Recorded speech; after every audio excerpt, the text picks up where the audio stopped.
Amerika dan dunia, apa kabar semuanya? Welcome back to my channel.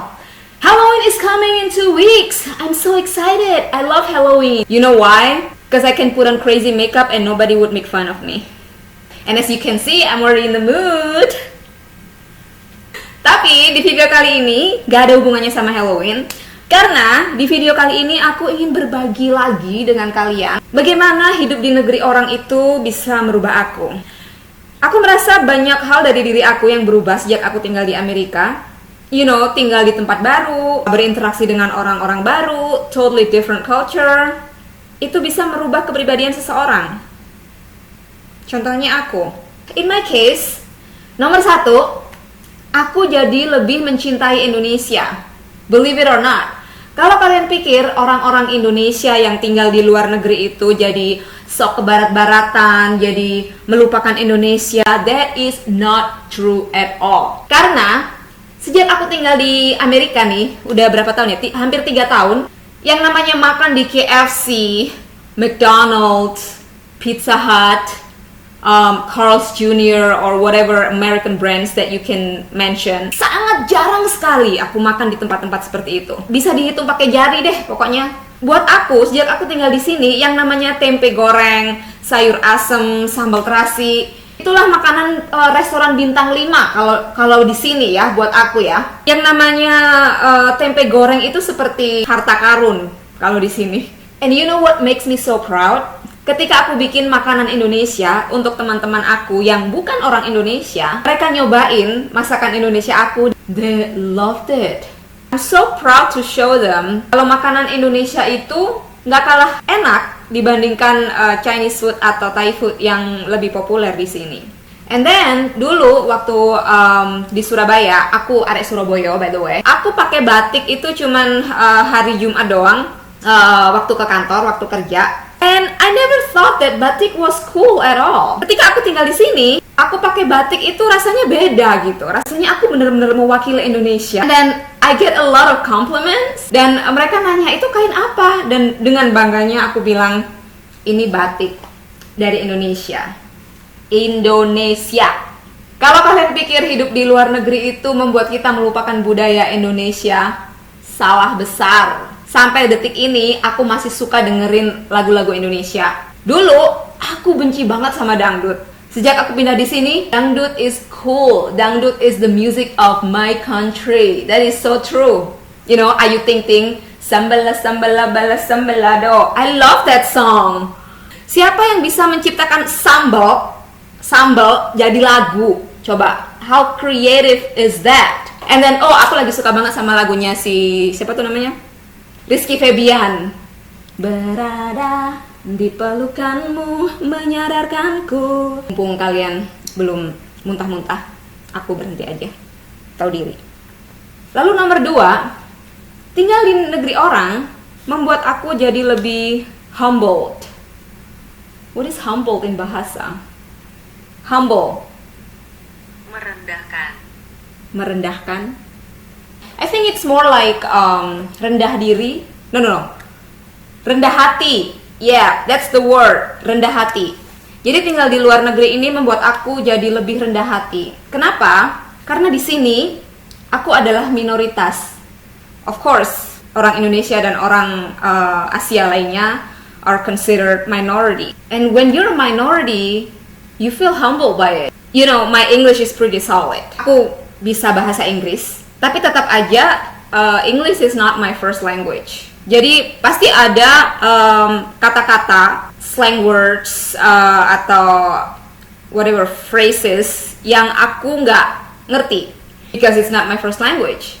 You know, dan sometimes itu bikin minder. You know, when you're with speaking English people and then you want to be involved in that cool conversation, turns out that you don't understand what they're saying because probably they speak fast or they use this like words that you've never heard before. And then I would just be like quiet and was just staring at them like I have no idea what you're saying. Sedangkan di Indonesia, aku adalah mayoritas. Aku orang Jawa. Even though I'm never a racist person, I never was. Teman-teman aku banyak dari berbagai suku dan agama. I don't really care.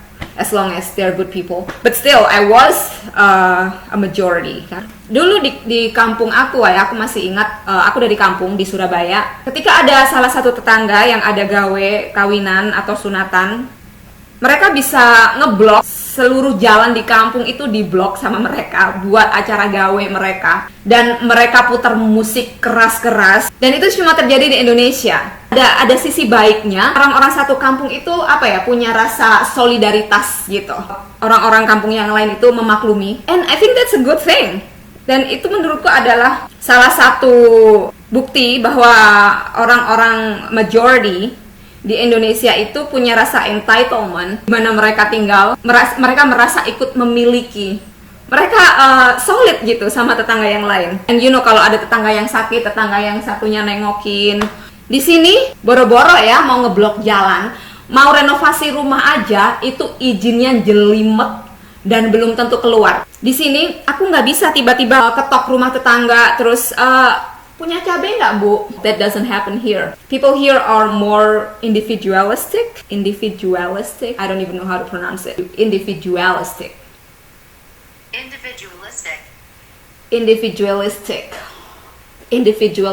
Oh my god. Alright, yeah. So people here are more individualistic. Apalagi kalau kita orang minoritas ya, pasti yang ngumpulnya sama orang-orang minoritas aja. Funny, but that's how it is. And then number 3, di sini aku lebih menghargai perbedaan. Waktu aku tinggal di Surabaya, aku interaksinya ya sama orang-orang itu aja ya, dan kebanyakan mereka juga orang-orang Indonesia gitu. Aku nggak ada interaksi sama orang dari negara lain whatsoever. Bahkan dari suku lain pun jarang sekali ya, lebih kayak ya orang Jawa semua gitulah isinya ya. Sedangkan di Amerika is a melting pot. Di sini aku berinteraksi dengan orang-orang dari berbagai latar belakang negara, budaya, agama, warna kulit yang berbeda. Teman-teman aku semuanya dari background yang berbeda-beda. Meskipun di sini aku minoritas, aku belum pernah mendapat perlakuan rasis ya. Di sini aku bisa pulang dari gym keringetan dan kumo, aku bisa datang ke toko Chanel atau Louis Vuitton, dan aku akan tetap dilayani dengan baik. Semua orang diperlakukan sama. Nggak peduli warna kulit kamu, nggak peduli kamu orang Asia atau orang Zimbabwe pun, kamu akan diperlakukan dengan baik. And that's what I love here. Aku juga nggak peduli teman-temanku agama apa, mereka warna kulit apa, mereka bisa hitam, mereka bisa putih, mereka bisa ungu sekalipun. Aku nggak peduli, asalkan mereka orang baik dan mereka menghormati aku dan mereka memperlakukan aku dengan baik. That's what it matters. Kalau hidup di sini nggak menghargai perbedaan, aku nggak akan punya teman. Differences are good. And then number 4, sejak tinggal di sini, aku merasa lebih spoiled. Manja. I love Google Translate. Kenapa aku bilang manja? Di sini aku terbiasa dengan kehidupan yang mudah. Ada makanan di gigi.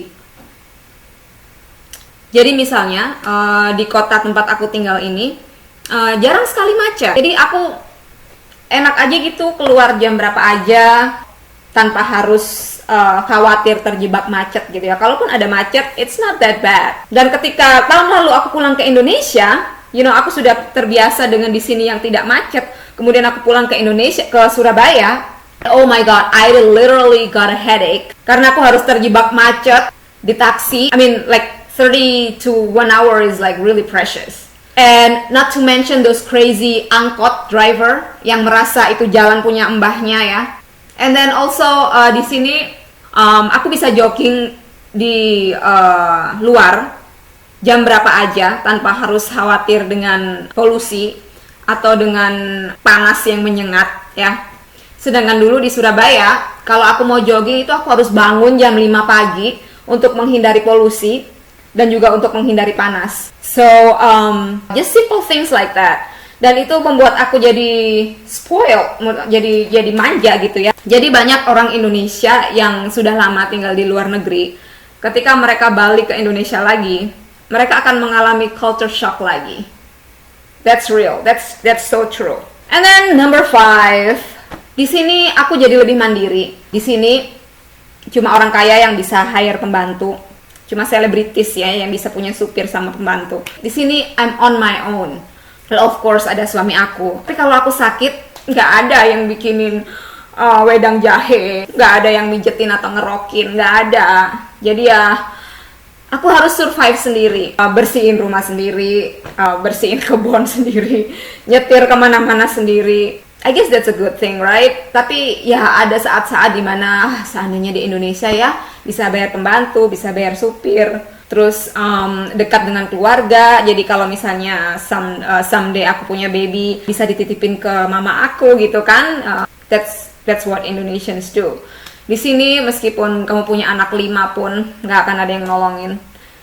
Kamu harus handle semuanya sendiri. Even though aku belum punya anak, tapi aku bisa merasakan teman-teman aku yang sudah punya anak di sini. I can see how it's hard for them. So that's how living in a foreign country changed me. Give this video a thumbs up if you can relate, if you like it. Yang mau komen juga monggo, silakan ya mas-mas, mbak-mbak. Kalau mau nge-like kan gratis toh, nge-like cuman ngeklik doang gitu loh, jangan pelit-pelit. Kalau mau subscribe itu gratis, nggak bayar apa-apa, tinggal klik tombol merah itu. Sip? Okay then, I'll see you on my next video. Thank you for watching. Bye-bye.